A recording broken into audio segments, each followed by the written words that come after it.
Yes, all are ready? Start. The objection that the municipal fund could not be applied for providing residential, commercial and medical facilities must be rejected. Stop. The facilities that a municipality is empowered to provide under the Act may involve acquisition of land as it is required for the purpose of the Act, and therefore, it may make a request to the state government to acquire the lands required for the purpose, and bear the cost of acquisition. Stop. In view of our above finding, the submission urged before us on the basis of the provisions of the Punjab Periphery Act 1952 must also be rejected. Stop.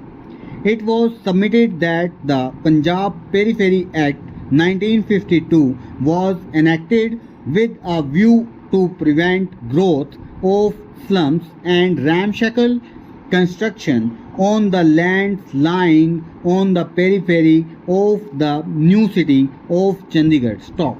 This was considered necessary to ensure healthy and planned development of the new city. Stop. The Periphery Act therefore, empowered the state government to declare the whole or the part of the area to which the Act extended to be a controlled area for the purpose of the Act. Stop.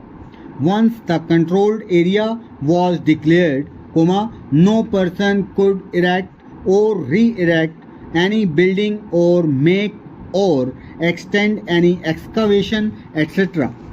in the controlled area, save in accordance with the plans and restrictions and with the previous permission of the Deputy Commissioner in writing. Stop.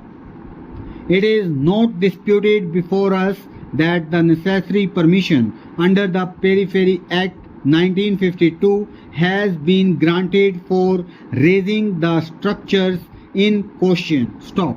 It was, however, argued before us that permission could not be granted to the notified area committee, which is deemed to be a municipality, for a purpose which cannot be undertaken by the notified area committee. Stop.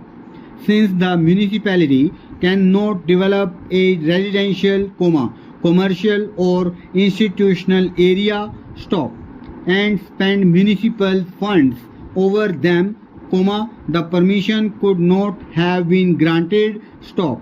We find no substance in the argument in view of our finding that the development work undertaken by the notified area committee could be undertaken by it under the provisions of the Punjab Municipal Act, and therefore the permission granted under the Punjab Periphery Act 1952 is not tainted with illegality.